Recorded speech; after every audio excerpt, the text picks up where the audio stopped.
implant with up to 10 degrees of divergence. The extended range green nylon replacement male without the center post can accommodate a divergent implant of up to 20 degrees. This testing fixture demonstrates the maximum 40-degree angle between two implants that the green extended range male can handle. Testing has confirmed that even with this highly divergent condition, the Locator male still lasts for 60,000 cycles of insertion and removal. The following step-by-step procedures and clinical case were photographed and provided courtesy of Dr. Alan Schneider from his private practice in Springfield, Virginia. This acrylic mandibular model is used to demonstrate the restoration of two externally hexed implants that have been placed in an elevated location at the same level as the surrounding gingiva. The Locator abutment driver is the gold-colored portion of the Locator core tool, which also contains a male removal tool and a male seating tool. The abutment driver is used by hand to insert the abutment into the implant and tighten it firmly. Higher torque tightening of the Locator abutment can be achieved by using a 20 Newton-centimeter torque wrench and a .050 or 1.25 millimeter hex tool insert.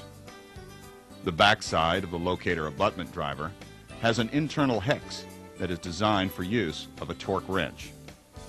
A maximum of 20 Newton-centimeters of insertion force will prevent the abutments from loosening.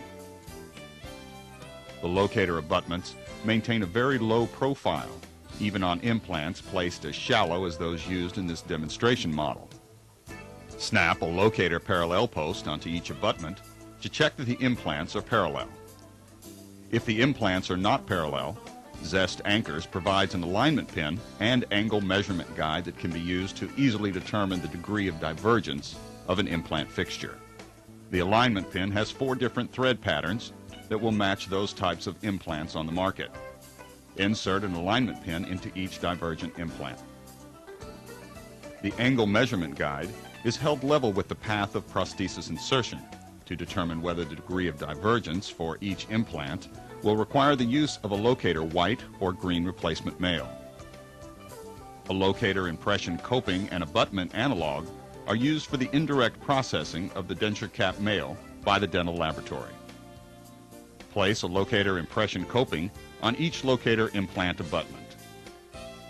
Inject a light body vinyl impression material around each impression coping. Take a complete impression using a firm body impression material. The Locator impression coping is designed with minimum retention to be picked up with the completed impression.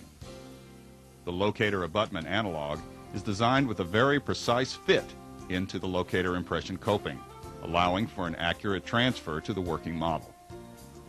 Snap a Locator abutment analog into each impression coping, making sure they are fully seated. The master cast is poured, incorporating the Locator abutment analogs. The abutment analog in the master cast replicates the exact position of the Locator abutment in the acrylic model. Place a white blockout spacer over the head of each abutment analog. The spacer is used to block out the immediate area surrounding the Locator implant abutment. Snap a Locator black processing cap male onto each analog, leaving the white blockout spacer beneath it. Process the males into the denture base with light-cured or self-curing acrylic resin. Discard the white spacers. Damage to the final male can be avoided by polishing the denture base before changing the black processing males to the final nylon retention liners. Use the male removal tool or an explorer to remove the black processing male from the metal denture cap. The hook on the end of the curved tool is used to catch the side of the black plastic material and pull it out of the metal housing. The nylon Locator replacement male replaces the black processing male for the final seating of the overdenture. The male seating tool is used to place the nylon replacement male into the empty metal denture cap. The replacement male should seat securely into place, level with the rim of the cap. Check the fit of the attachment retained overdenture on the master cast before delivering it to the dental office. The indirect processing of the Locator male into the denture by the dental laboratory produces the same accurate result, as a direct chairside pickup. The self-aligning ability of the locator implant attachment aids the patient in orienting their prosthesis, which is vital with the existence of a severely resorbed mandibular ridge. This patient that was referred to Dr. Schneider has 2 externally hexed mandibular implants. The gingival level surrounding the implants was very shallow, as can be seen by the hex of the implant extending above the crest of the tissue on the patient's right side. With limited space available, use of the shortest attachment possible was indicated. Locator abutments having the lowest tissue cuff height were placed using the abutment driver. A torque wrench was used for final tightening to 20 Newton centimeters. When placing multiple attachments, snap a parallel post into each seated locator abutment to check the parallelism between implants. For this patient, the locator male was placed into the overdenture using a chairside procedure. First, a white blockout spacer was placed over the head of each locator abutment. Then, a locator cap with black processing mail is snapped onto each locator implant abutment, leaving the white spacer beneath it. Recesses were prepared into the denture base to accommodate the locator males. Light-cured acrylic resin was injected around the metal cap of each processing cap male. The resin can also be injected through an access hole in the denture.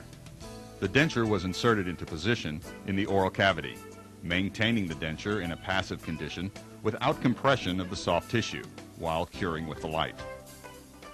An additional brief curing time on the lingual side of the denture will assure fixation of the locator male into the denture base.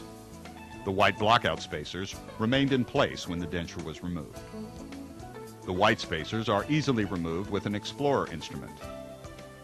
Use a burr to remove excess acrylic and polish the denture base before changing to the final nylon male. The locator core tool contains 3 tools in one. Start with the fully assembled tool for the procedure of replacing the black processing males with the final nylon male. The curved male removal tool portion of the locator core tool has a hook on the end of it. Wedge the hook down into the bottom corner of the black plastic male. The hooked end of the male removal tool will catch the side of the black plastic material and pull it straight up and out of the metal housing. Remove the curved section of the locator core tool to access the male seating tool portion. Place a nylon locator replacement male onto the end of the male seating tool. Use the tool to firmly push the final locator male nylon liner into the metal denture cap. The overdenture was then ready for delivery to the patient and final adjustments. A beautiful aesthetic result was achieved for this patient using the low-profile locator attachments to retain the overdenture. With the incredible retention of the locator overdentures, don't be surprised if your patients take up a new hobby like this. Additional information and technical assistance is available from Zest Anchors Incorporated by calling toll-free 1-800-262-2310.